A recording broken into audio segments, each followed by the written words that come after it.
For over 200 years, Roman money meant something. A silver coin from Rome was trusted from Britain to Egypt. Merchants accepted it without weighing it. Soldiers demanded it as a payment. Empires don't run on ideology, they run on trust. And Rome broke that trust with a single decision. At its height, the Roman Empire was the most powerful economic machine the ancient world had ever seen. It controlled the Mediterranean trade routes, vast agricultural land, mines in Spain and Balkans, and millions of taxpayers. Rome didn't just conquer territory, it monetized it. Taxes flowed in silver and gold, soldiers were paid on time, public works expanded, grain shipments kept cities fed. For generations, Rome's currency barely changed. The silver denarius contained nearly pure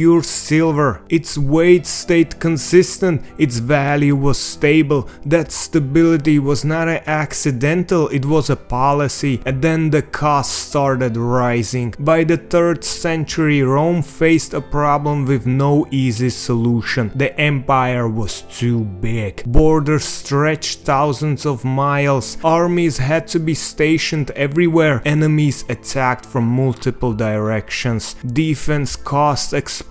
At the same time, conquest slowed. New silver sources dried up. Tax resistance increased. Population growth stagnated. Rome was spending more while earning less. Modern states raised taxes or issued debt. Rome couldn't do either easily, so leaders chose the quiet option. Rome began debasement. Instead of minting coins with the same silver content, the state reduced the amount of silver inside each coin, replacing it with cheaper metals. The coin looked the same, it was stamped the same, it carried the same face, but it was worth less. At first the change was subtle, a few percentage points less silver, barely noticeable. The idea was simple: we'll stretch our silver further. More coins, same face value, same payments. On paper the treasury survived, in reality something else happened. Merchants noticed first. Coins felt lighter, they tarnished faster, they rang differently when drop. Prices began to rise. Soldiers demanded higher pay, not because they were greedy, but because the coins bought less food. The state responded the only way it knew how: more debasement. Within decades, silver content dropped by over 50%. Later, coins contained almost no silver at all. Coins were washed with silver to look valuable. Rome had effectively invented inflation, but without calling it that. And here's where the damage became irreversible. As coins lost value, prices rose. Wages chased prices, taxes were collected in weaker money, so the state printed even more coins, a classic feedback loop. Farmers stopped accepting coins entirely, taxes were demanded in grain instead, barter returned. This was not progress, this was regression. Money exists to simplify trade. Rome's money was now complicating it. Empires fall when armies stopped believing. Soldiers were paid late, were paid in weaker money, demanded land instead of coins. To keep loyalty, Rome granted estates to soldiers, breaking up centralized control. Local generals gained power, central authority weakened, the economy fragmented, and an empire that once ran on uniform currency now ran on local arrangements. That's how empires fracture quietly. Roman leaders knew debasement was dangerous. They tried price controls, forced pricing laws, wage caps. These didn't fix the problem, they made it worse. Merchants hid goods, black markets formed, trade slowed. Rome was now fighting its own economy, all because leaders chose short-term relief over long-term trust. Rome didn't fall in one moment. There was no single day when money collapsed. Instead, roads decayed, cities shrank, tax collection failed, armies became mercenaries, borders thinned. The empire still looked powerful, but its economic core was hollow. When external pressure finally came, Rome had no cushion left, no reserves, no trust, no flexibility. Rome didn't collapse because it ran out of silver, it collapsed because it chose to pretend it hadn't. Debasement wasn't evil, it was understandable, but it traded the future for the present. Empires survive on credibility. Once lost, it's almost impossible to rebuild. The Roman Empire didn't fall when the last emperor ruled, it fell when its money stopped meaning what it claimed. One decision repeated over time with consequences no one could fully control. Hit like, subscribe, and next time we'll look at another empire and another decision that changed history forever.